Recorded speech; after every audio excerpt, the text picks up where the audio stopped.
जयराम महतो के पिता कृष्णा प्रसाद महतो झारखंड राज्य आंदोलन 1970 से 2000 में सक्रिय रूप से शामिल थे। वे उस आंदोलन के प्रमुख आयोजकों में से एक थे जिसमें झारखंड को अलग राज्य का दर्जा दिलाने के लिए आंदोलन चले थे। कृष्णा प्रसाद महतो झारखंड अलग राज्य आंदोलन के दौरान मांटाड़, तोपचांची, धनबाद क्षेत्र के सक्रिय नेता थे। वे झारखंड मुक्ति मोर्चा (जेएमएम) के बैनर तले आंदोलनरत रहे और इलाके में विरोध प्रदर्शनों का नेतृत्व करते थे। सरकारी पुलिस नाकाबंदी विरोधी प्रदर्शन के दौरान वे 2 बार पुलिस द्वारा लाठीचार्ज के शिकार हुए थे। विशेष रूप से 2 अलग घटनाओं में पुलिस द्वारा माथे पर लाठी प्रहार से गंभीर चोटें आईं, जिनके चलते वे अस्पताल ले जाए गए। इसके बाद लगातार इलाज कराने के बावजूद 14 अक्टूबर को उन्होंने दम तोड़ दिया। इसको उनकी 28वीं शहादत वर्षगांठ पर ग्राम समाचार में मनाया गया। पिता की मृत्यु के बाद घर की आर्थिक स्थिति बहुत खराब हो गई थी, लेकिन उनकी मां ने बहुत संघर्ष किया, मजदूरी और छोटे-मोटे काम करके अपने बच्चों की परवरिश की। उन्होंने जयराम को न केवल पढ़ाया लिखाया बल्कि उन्हें संस्कार, संघर्ष और आत्मसम्मान की सीख भी दी। जयराम कई बार खुद अपने भाषणों में बताते हैं कि मेरी मां मेरी असली गुरु हैं। वही मेरी ताकत बनी जब सब कुछ टूटा हुआ था। पिता की शहादत के बाद परिवार के सामने सबसे बड़ी चुनौती थी जीवन यापन और बच्चों की परवरिश। जयराम की मां ने घर की जिम्मेदारी अपने कंधों पर उठाई।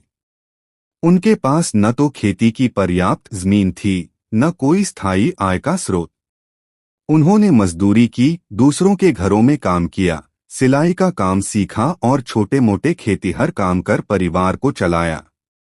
उनका एक ही सपना था, बेटा पढ़ लिख कर एक दिन कुछ बड़ा आदमी बने। जयराम महतो की पढ़ाई बेहद कठिन हालात में हुई।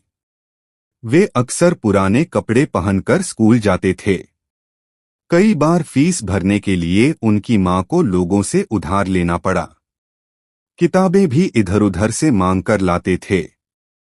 पढ़ाई के साथ साथ वे खुद भी छोटे-मोटे काम करके मां का हाथ बंटाते थे। जयराम महतो ने प्रारंभिक शिक्षा गांव के सरकारी स्कूल से ली। इसके बाद वे उच्च शिक्षा के लिए बाहर गए और उन्होंने स्नातक की पढ़ाई पूरी की। पढ़ाई के साथ साथ उन्हें सामाजिक कार्यों और युवाओं के मुद्दों में रुचि थी।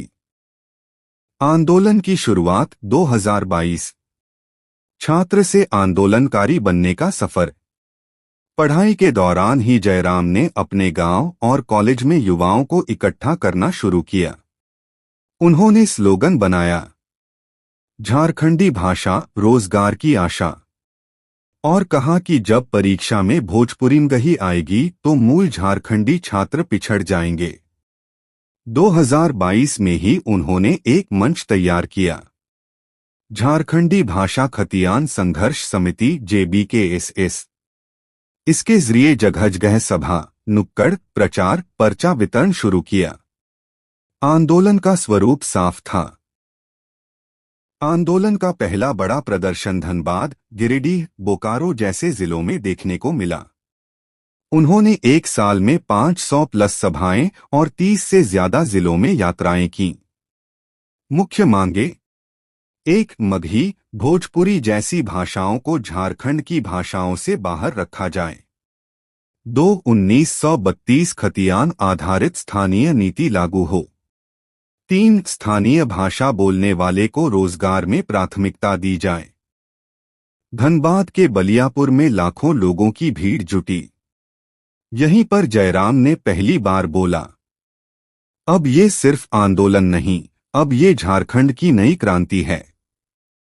यहीं पर JBKSS को राजनीतिक रूप दिया गया और बाद में यही संगठन बना, झारखंड लोकतांत्रिक क्रांतिकारी मोर्चा (JLKM). 2023 के अंत तक सरकार से सीधे टकराव शुरू हो गया। सरकार ने आदेश वापस नहीं लिया, लेकिन आंदोलन मजबूत होता गया। 2024 में उन्होंने झारखंड विधानसभा में घेराव, विरोध मार्च और 1932 खतियान नीति के लिए सत्याग्रह शुरू किया। कई जिलों में धारा 144 लागू हुई। जयराम पर केस दर्ज हुए, लेकिन आंदोलन थमा नहीं। 2024 और 2025 में उन्हें पुलिस ने कई बार गिरफ्तार करने की कोशिश की, लेकिन लोगों के भारी समर्थन के चलते हर बार वह सामाजिक दबाव बनाकर निकल आए। अगर आप आगे की स्टोरी जानना चाहते हैं तो कमेंट में जरूर बताएं।